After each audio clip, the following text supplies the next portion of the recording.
Psalms 84 verse 11. Everybody, ito po ang ating pag-aaralan na mensahe ngayong gabi. Ready, go. For the Lord God is a sun and shield. The Lord will give grace and glory. No good thing will He withhold from them that walk uprightly. One more time, everybody, go. For the Lord God is a sun and shield. The Lord will give grace and glory. No good thing will He withhold from them that walk uprightly. The Lord bless the reading of His word and as we listen to the message tonight. Alam niyo sa verse na ito, may dalawang bagay na nakikita ko dyan. Number one, what we can expect from God. And number two, what God expects from us. Look at the verse again. Look at the verse. For the Lord God is a sun and shield. The Lord will give grace and glory. No good thing will He withhold from them that walk uprightly. Ulitin natin. The first thing that you see in the verse, what we can expect from God. Number two, what God expects from us. Amen ba? Okay, let's take one after the other. What we can expect from God. Una, that verse says, the Lord is a sun. Init. Ano bang nagagawa ng init? The sun gives light. Ang init ay nagbibigay ng liwanag. Amen po ba? Not only the sun gives light, it also gives life. What could happen to the plants if there is no sun? They will all die. In other words, the reason why we have a vibrant, dynamic, hope-filled life, that we could see a ray of hope every day, despite the many problems, despite the many discouragement, despite the many negative things that surround us, we can look up to God and find hope. He is our sun. Sana po yan ang makita nyo araw-araw.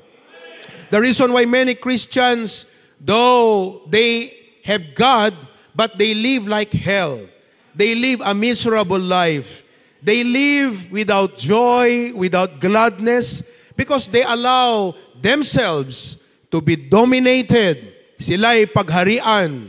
Sila ay i-conquer ng negative na mga bagay, ng mga distractions sa buhay na ito. And hindi po maaalis yan. Kahit saan ka lugar magpunta, kahit lumipat ka ng trabaho, kahit lumipat ka ng eskwelahan, meron kang makikita na magbibigay kadiliman sa iyong isip, sa iyong puso. The answer is not the place. The answer is not the situation. The answer is not the problem. This verse tells us that the answer to life is God. The answer that God being the sun. He gives us light and He gives us life. Sana po siya ang makita nyo ngayong gabi. You know, sabi nga nung isang pastor, when I look around, sabi niya, madi-discourage ako. Pag tinignan ko ang mga pangyayari, madi-disappoint lang ako. Pag tinignan ko ang aking mukha sa salamin, mas lalong madi-disappoint ako. Pero pag tumingin ako sa Diyos, may encourage ako. Yan po ang ibig sabihin yan, that God is the sun. Amen? He is the sun. That's what we can expect. Every time you look at God, you see hope. Every time you look at God, you see brightness. He gives life. Amen? What else can we expect from God? Number two, He's our shield. Ang ibig pong sabihin ng shield, protection. Sino po rito ang hindi nangangailangan ng protection?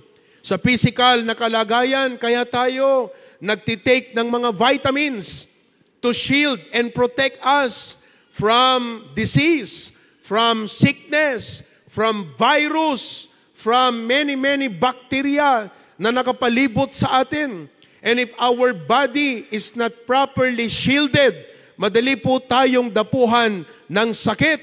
At pag ang katawan ay may sakit, mahina, it cannot perform well, it cannot produce, it cannot do what it is supposed to do. And we as Christians should see God in the same way. Na hindi po tayo pwedeng maging productive sa buhay pag hindi tayo pinoprotektahan ng Diyos.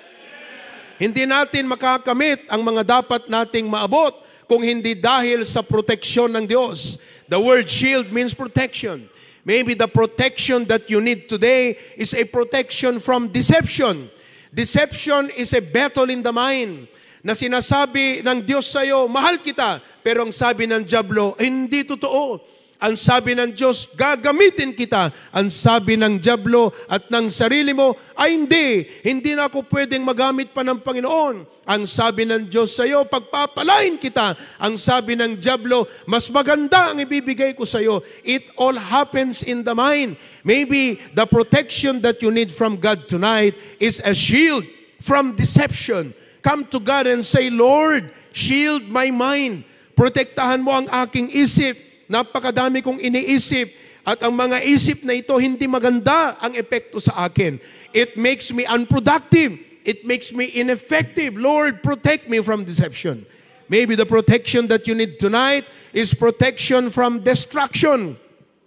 If God has prepared wonderful things in your future, the devil has also planned and provided. Anong tawag doon? Yung sa mga sundalo, yung pag naapakan mo, sasabog ka? Patibong. Landmine. Ang dyablo po ay naghanda ng maraming landmine sa ating buhay.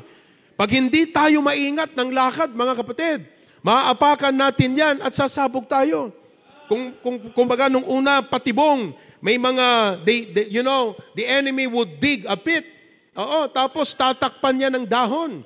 So akala mo, dahon lang siya. Akala mo, walang patibong. Okay lang. Tapos pag apak mong ganyan, mahulog ka. Tapos may mga pointed materials na ganyan, tusok, at matutusok ka. The devil has provided landmine. Yan people, may mga landmine ang dyablo sa'yo. Lalapitan ka ng unbeliever. Lalapitan ka ng isang pogi na unbeliever. Lalapitan ka ng isang maganda na unbeliever. Mga kapatid, ang tawag dyan, hindi unbeliever, ang tawag dyan, indeliver. Diniliver ng dyablo sa'yo yan, parang Shopee na dumarating. Parang Lazada, nandyan na lang bigla sa harapan mo. Anong gagawin mo, di ba? Mga landmine po yan. That is why God has to protect us. God has to shield us from any potential destruction that can happen to us. We parents should pray double for our children. We do not know what the future holds. And when we say that, it means na talagang may mga pwedeng makasira sa kanilang buhay. Makasira sa kanilang isipan. So God is our shield. Pag hindi natin ilalapit ang ating sarili sa Diyos, we will be an open prey to the enemy. Madali po tayong atakin ng dyablo. Madali po tayong sirain ng dyablo, mga kapatid. So we need to come closer to God. We need to be on God's side. Siguraduhin mo lang na nasa posisyon ka ng Diyos. Nasa panig ka ng katwiran. Nasa panig ka ng Panginoon sapagkat pag ikaw ay lumabas sa kalooban at panig ng Diyos, you will be an easy prey to the enemy. Let me remind you tonight, this verse is telling us that God is the sun and God is the shield from deception. Shield from destruction. Hindi lang po yan. Ang kailangan nating protection, maybe, is a protection from the devourer. Yan po ay ang dyablo. Ang sabi nga ng Diyos sa Malakay, I will rebuke the devourer. Pag sinabing devourer, eto yung trabaho ka ng trabaho, pero bakit parang walang angat sa buhay?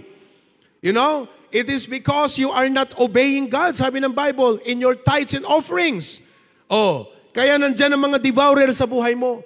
But when you walk in God, yun yung uprightly. Pag ikaw ay sumusunod sa Panginoon, God will rebuke the devourer. So God is a shield from deception, from destruction, from the devourer. What else can we expect from God? Ang Diyos po ay hindi lang liwanag. Ang Diyos ay hindi lang ating panangga o siyang ating shield. But the Bible says, He giveth grace. Siya po'y nagbibigay ng biyaya. Kaya ang tagumpay ng buhay, wala sa atin dito ang self-made man. No one is a self-made man. Pag sinabi mong self-made man, parang ikaw lang. Dahil sa'yo, I, me, and myself. Ako ang reason. Ako ang source. Ako lahat. But no, the Bible says, He giveth grace. Amen? The word grace means favor. I pray that your life will abound with the grace of God. Not only that, ang sabi pa ng Panginoon, He giveth glory. He giveth glory. Dito sa lupa, tatanggap tayo ng mga blessings ng Panginoon. Pero sa langit, ang ating matatamasa doon ay glory, mga kapatid. Amen? That's why we call it Glory Land. It is a land of glory. That's the glory land of every Christian. Yan ang glory land natin, mga kapatid.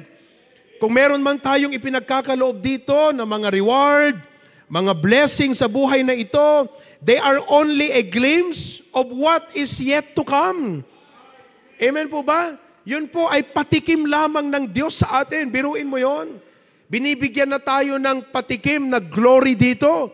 Pero don't settle for earthly glory. Don't settle for that. Sapagkat meron pong glory na talagang nag-aantay sa atin. Ito yung talagang glory natin sa langit, mga kapatid. Kaya be careful with your successes, with your achievements, kayong mga nag-graduate. Those are glory, earthly glory. God is so gracious to give us that. But those are only glimpses. Patikim lamang po sa atin yan, mga kapatid. There is nothing compared to the glory that shall be revealed in us. Amen? But He giveth glory. Amen? Hindi lang po yan. Ang sabi ng ating binasa na verse, He giveth no good thing will He withhold from them that walk uprightly. Wala po siyang ipagkakait. Hindi po niya ipagkakait. God's heart is a compassionate heart. God's heart is a merciful heart, a gracious heart, and no good thing. Listen to me. I want that good thing. If there's any good thing that you want in life, it should be that good thing that comes from the Lord. Sabi niya, no good thing will He withhold from them that walk uprightly. Hindi ko alam kung anong good thing ang kailangan mo ngayong gabi. Pero magbibigay ako ng ilang mga halimbawa. At malamang isa dito ang good thing na kailangan mo ngayong gabi. One of the good things in the Bible is found in Philippians 4:19. Philippians 4:19 where it says, But my God shall supply all your need. Who among of you need that verse tonight? Raise your hand. Number one, maybe the good thing you need is provision. Provision. Tatandaan niyo po, ang sabi ng Bible, God will not withhold. Ibig sabihin, it's intended for you. It's intended for me. Provision is intended for us. My God shall supply all your need. Need, mga kapatid. Although yung need ay walang S, pero it's all-inclusive. It is what you call comprehensive. Pag sinabing comprehensive, nandun na lahat. All your need. Amen? Anong kailangan mo ngayong gabi? We are talking about material needs. Alam nyo po, yung pong all your need dyan, ang pinakamalaking porsyento na tinutukoy ni Apostol Pablo sa all your need na yan, pera. Material.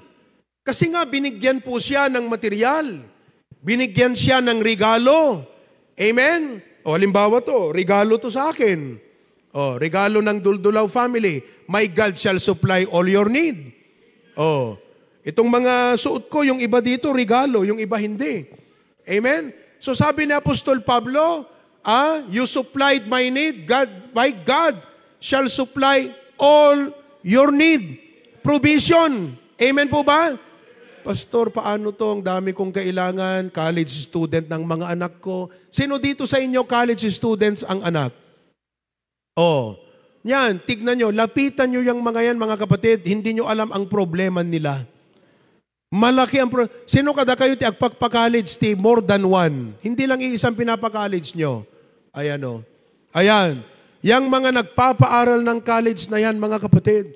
Halos lahat ng kinikita nila pumupunta na doon sa kanilang mga pinapaaral na anak. Pero bilang mga Kristiyano, ayaw ng Diyos na tayo mag-worry.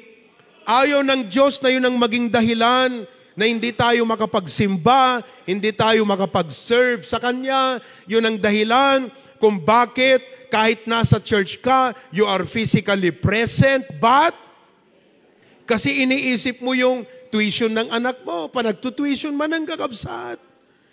Insapsapadan iti pasok, kano ti pasukan?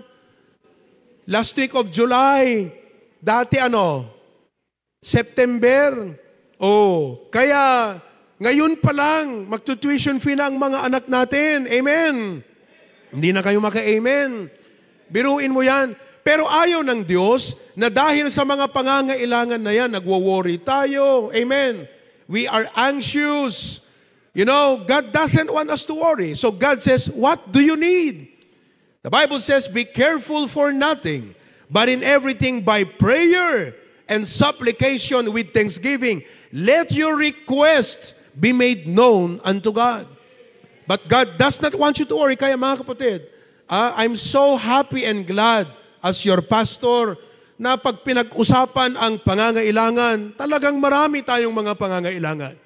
Pag pinag-usapan ang mga gastusin, pag pinag-usapan ang mga bills natin, mga kapatid, mukhang kulang pa yata. Sino po sa inyo, mga pastor, minsan kulang ang sweldo ko?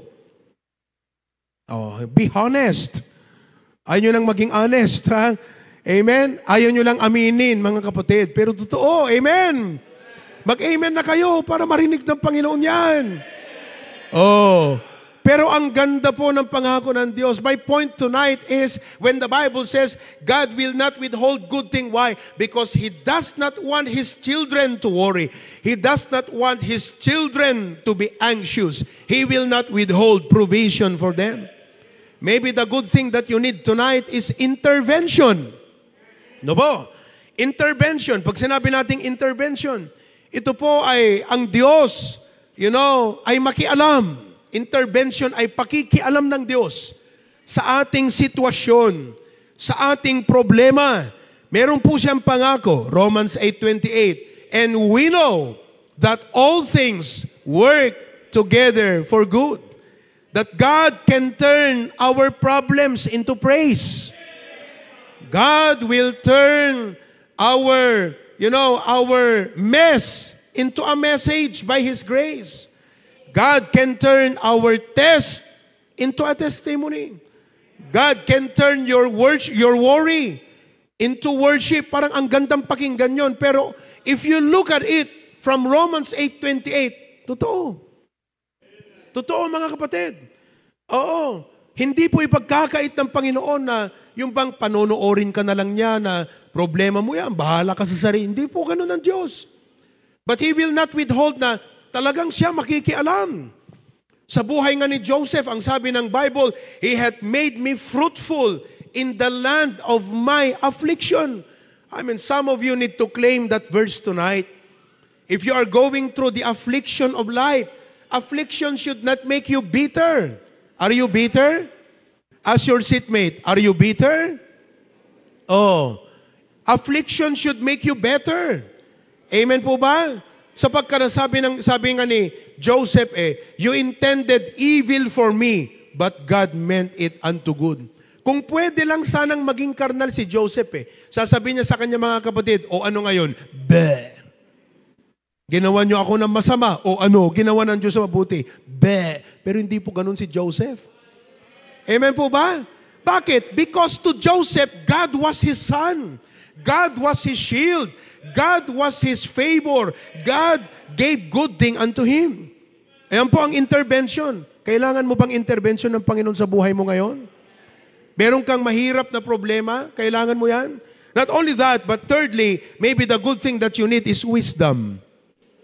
James chapter 1 verse 5, ano sabi doon? If any of you lack wisdom, let him ask of God, which giveth to all men liberally, and upbraideth not, and it shall be given him.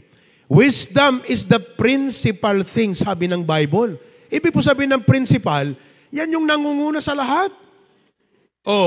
Ibig sabihin mga kapatid, lahat ng aspeto sa buhay mo, dapat nakakonect may wisdom na apply dyan. Sapagkat pag walang wisdom na apply dyan, maraming perwisyo. Sayang. Amen po ba? O masisira ka, makakasira ka pa. Kaya kailangan ng wisdom sa isip, sa pananalita, sa lahat ng bagay. And the Bible says, God will not withhold wisdom. Number 4, maybe what you need is strength. Sabi ni Apostol Pablo, I can do all things through Christ, which strengtheneth me. Amen? This strength means sustaining power. Yung bang tumatakbo ka, pero hindi ka dapat bumabagal sa takbo mo. Kung ano yung pace mong sumula, ganun pa rin. Amen po ba? Yung bang you can cope up. Sabi nga ni Apostol Pablo, I know both how to be abased and I know how to abound. Sabi ni Pablo, may time na talagang ang dami. Pagpapala, may time din na walang-wala. Pero sabi niya, hindi ako na-distract dyan. Hindi ako na-discourage dyan. Hindi ako na-distract sa dami ng blessing. Hindi rin ako na-discourage doon sa kawalan ng mga bagay-bagay na ito. Sabi niya, I have learned in whatsoever state I am therewith to be content. And the secret to his contentment is because of the strength of Christ in him. Maybe that's the good thing that you need tonight. Maybe lastly, the good thing that you need tonight is prosperity. Kailangan mo ng Panginoon gawin niyang matagumpay ang mga ginagawa mo. Do you need that tonight? Lord, meron po akong ginagawa, meron akong nais gawin, meron akong plano. If this is your will, O God, I will pursue this. I pray that you prosper this, O God. Tignan niyo po ang sabi ng Genesis 39. Genesis 39. Look at this, what God did. And the Lord was with Joseph. Alam niyo, yung Genesis 39, isa yan sa mga favorite chapters ko sa buong Biblia. Opo, muntik ko na ngang ma-memorize yung chapter na yan eh. Halos, because of this passage, and the Lord was with Joseph, and he was a prosperous man, and he was in the house of his master, the Egyptian. Biruin mo yan, blines siya ng Panginoon in an unlikely place. I mean, people think, wala, hindi ka magtatagumpay dyan. Wala, hindi ka magpa-prosper dyan. Wala, hindi ka aangat. Sa assessment ng tao, palpak ka. Sa assessment ng tao, malayo ka. Pero kung ang kamay ng Diyos ang nasa'yo, even in the most unlikely places, you can prosper. Oh, he was in the house of his master, the Egyptian. Slave lang po siya. But even there, God prospered him. That's my prayer for each and every one of you. Basta lang ang garantiya nyo, mga kapatid, you walk uprightly. Yun yung pinag-uusapan ngayon, mamaya. Pag-usapan natin yan, garantiya mo yan sa Panginoon. You will walk uprightly. And as your pastor, I'm here to pray. May God prosper you. Amen?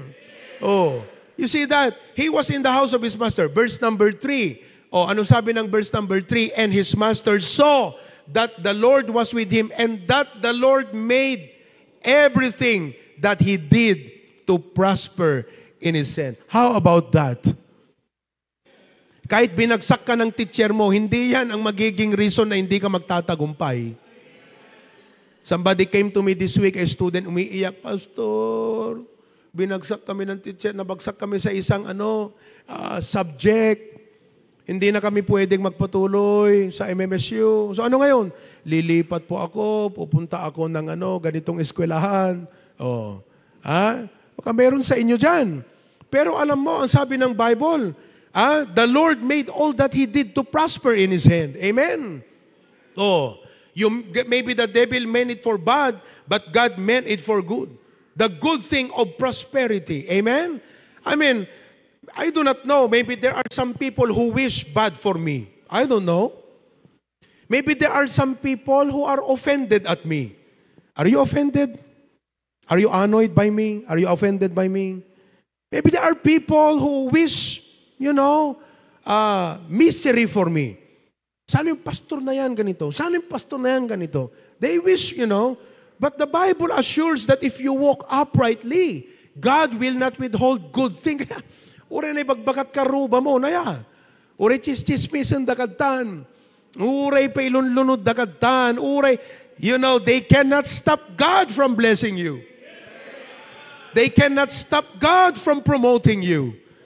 At makikita mo yung mga taong yan, nagalit sa'yo, inggit sa'yo, masama ang loob sa'yo, the more God blesses you, naku, lalo silang nalulunod, mga kapatid.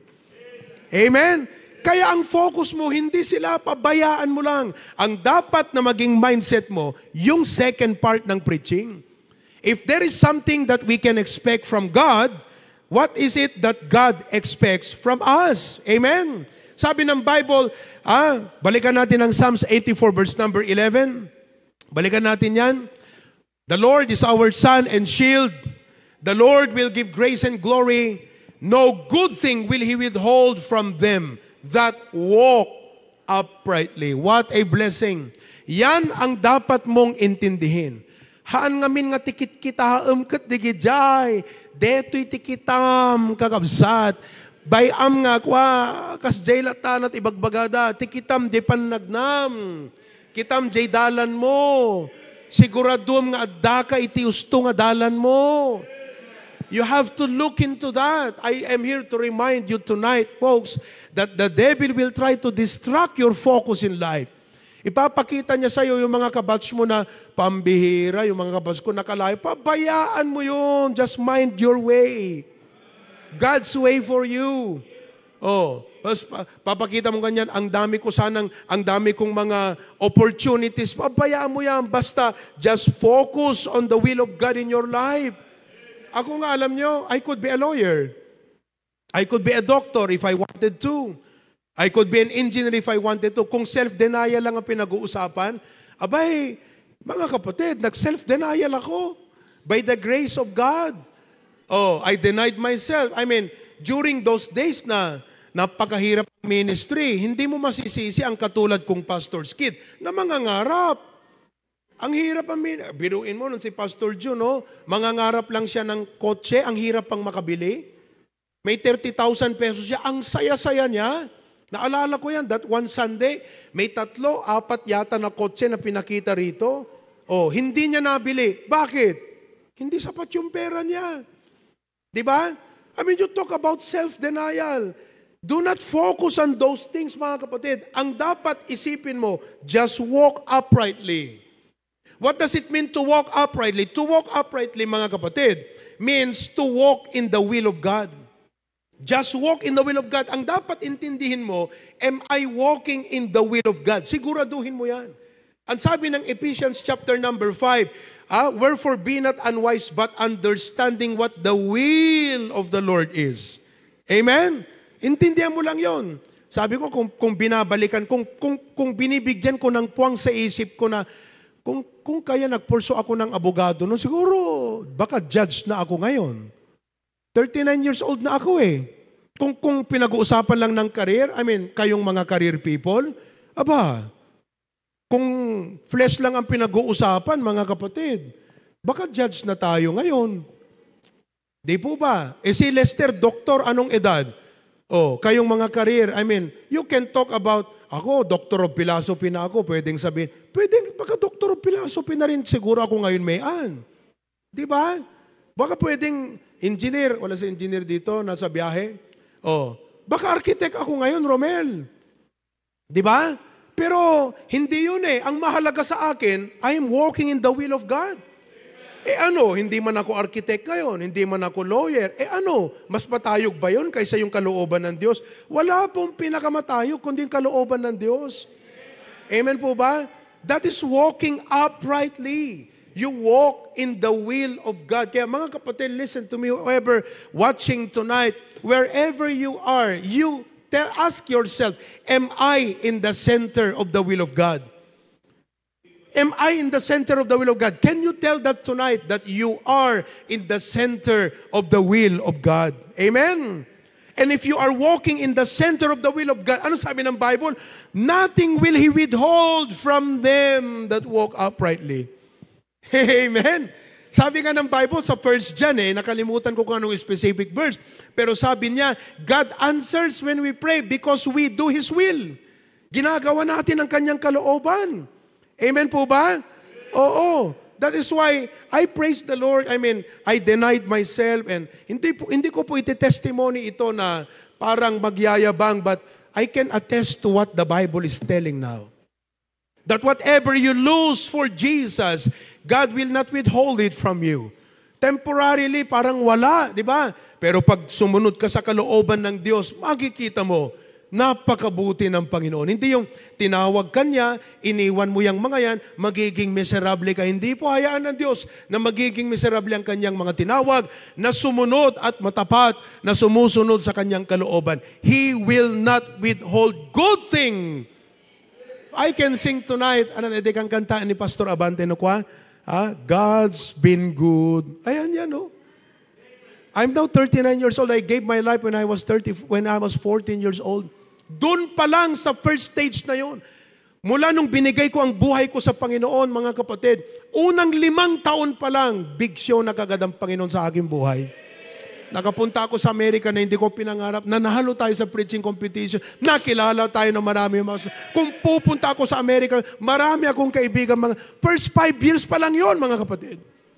Siyempre, nandyan ang mga pagsubok, nandyan ang mga problema, but the Lord is my son. The Lord is my shield. He giveth grace. He giveth glory. Just make sure you're walking in His will, mga kapatid. Amen? To walk uprightly also means to walk in the ways of God. We are tempted at times na wag na tayong mag-antay sa Diyos. Sige na, unahan na natin ang Panginoon. Mga kapatid, may timeline ang Diyos sa buhay natin. Antayin mo lang ang timeline ng Panginoon. Just trust His way. His way is perfect. Do you believe that?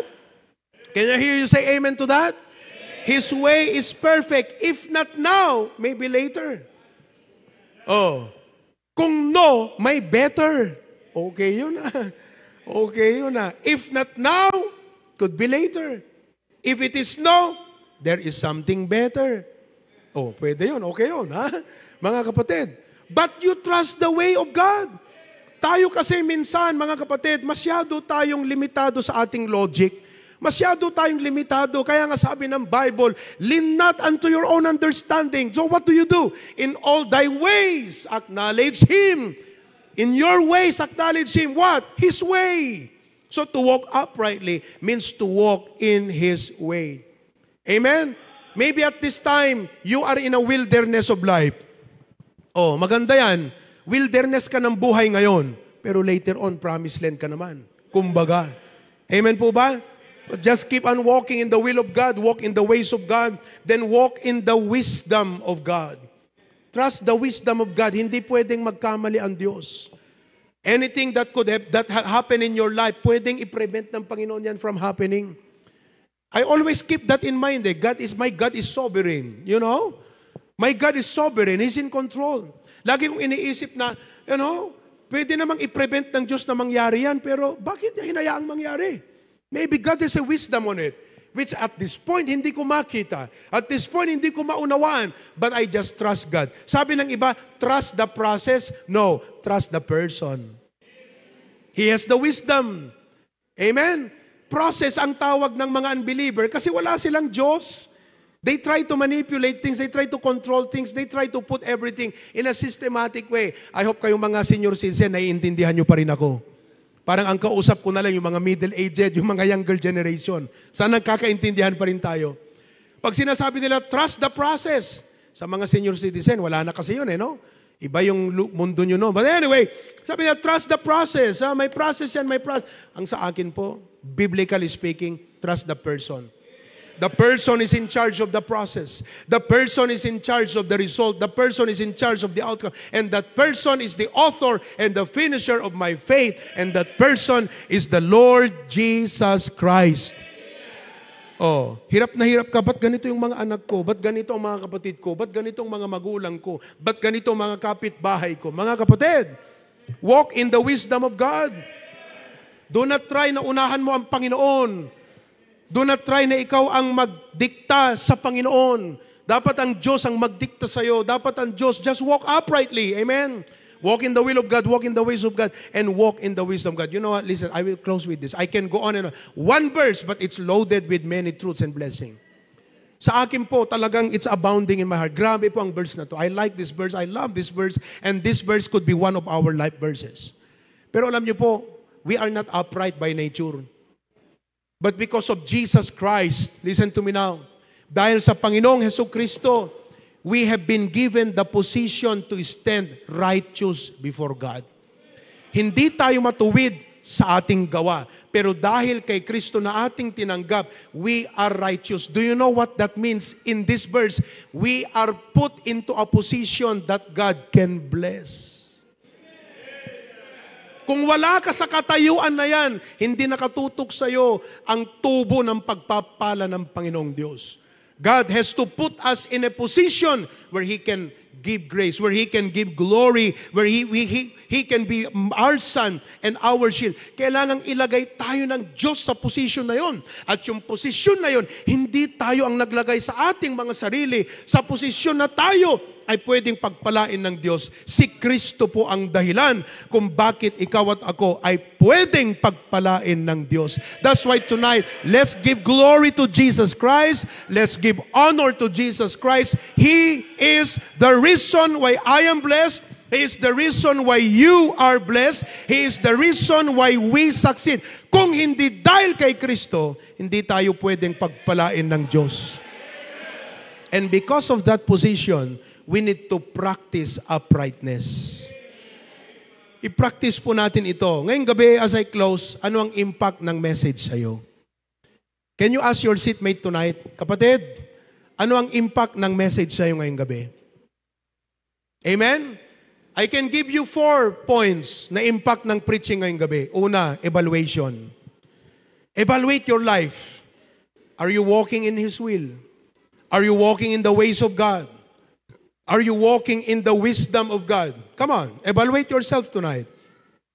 Secondly, expectation. Pag ikaw ay lumalakad sa kalooban ng Panginoon, you have all the reasons to expect great things from God. Because you are walking in His will. Lumalakad ka sa kalooban niya eh. Kinaluluguran niya yung ginagawa mo eh. Napiplis ang Diyos sa mga ginagawa mo. Ha? Sa mga tinatrabaho mo. Sa pinagkakabalahan mo, sa mga pinagpapaguran mo, pag pinagmamasdan ng Diyos yan, tuwang-tuwa siya. Mga kapatid, you have the reason to expect the blessing of the Lord. HBBC, we have the reason to expect God to bless. Church planting, winning the world for Christ, DVBS in Sanchez, church building, magsisimula tayo ng mga mission, Bible College. Grabe ang mga endeavors po na ito. Napakadami po. Mga kapatid. And we have all the reason to expect the blessing of the Lord. Sapagkat pag tinitignan ng Diyos yung HBBC, nakakatuwa yung ginagawa. Amen? Alam ko ng Diablo hindi natutuwa sa atin. That's why he gives an attack from the outside, sometimes from the inside. Kaya kayong mga members, huwag kayong magpagamit sa Diablo, please. Sabi mo sa katabi mo, huwag kang magpagamit sa Diablo, please. Huwag kang magpagamit sa Diablo. Amen? Pagamit tayo sa Diyos. We have all the reasons to expect wonderful things from God. Not only expectation, but encouragement. Biruin mo yan. If you're walking uprightly, malamang ay hindi mo pa nakikita ang bunga ng iyong ginagawa, bunga ng pinag-pray mo. But God will not withhold good thing and exhortation. The challenge tonight is, let's go and walk uprightly. Siguraduhin natin ng ating buhay ay nasa kalooban ng Diyos. Tayo sa wisdom ng Panginoon. And we have the ways of God. Amen? Shall we read the verse again? Okay? Nakuha nyo ba yung outline? Mabilis, Mabilis. Pero nakuha nyo yung outline, ha? Okay, you can review that. Basahin natin ulit yung verse. Ano sabi ng verse? Everybody, read. For the Lord God is a sun. The Lord No good thing will He withhold from them that walk. Ano yung nakita natin ngayong gabi? What we can expect from God. And number 2, what God expects from us. Heavenly Father, thank you for the message tonight. Personally, it's an evaluation. Am I walking uprightly? Am I walking in the will of God, in the ways of God? Ang mga ginagawa ko ba ay kinaluluguran po ng Diyos? And if that be so, we have all the reason to expect all the good things that come from you. Thank you, dear God, for your blessing to HBBC. Thank you for your blessing upon our lives. Nakikita po namin ang pagpapala mo. Patuloy niyo pong pagpalain ang inyong lingkod, ang lahat ng mga men, lahat ng mga kapatiran. Thank you for our beloved patriarch who surrendered his life. Kung siguro, Panginoon, hindi siya nagpastor at pinurso po niya ang mundo, ay napakadami niyang opportunity din siguro. But God, He followed your will. And that obedience invited the blessing of the Lord, not only upon his life, but to the many members of the HBBC now who are being blessed because one life surrendered his life. One man surrendered his life to you. Kaya Panginoon, that comes as an encouragement to us tonight to walk uprightly. Huwag po kaming mahulog sa tukso ng kalaban. But we will always stand for what is right. We will do what is right. We will follow your will in our lives. Thank you, Lord. In Jesus' name, amen.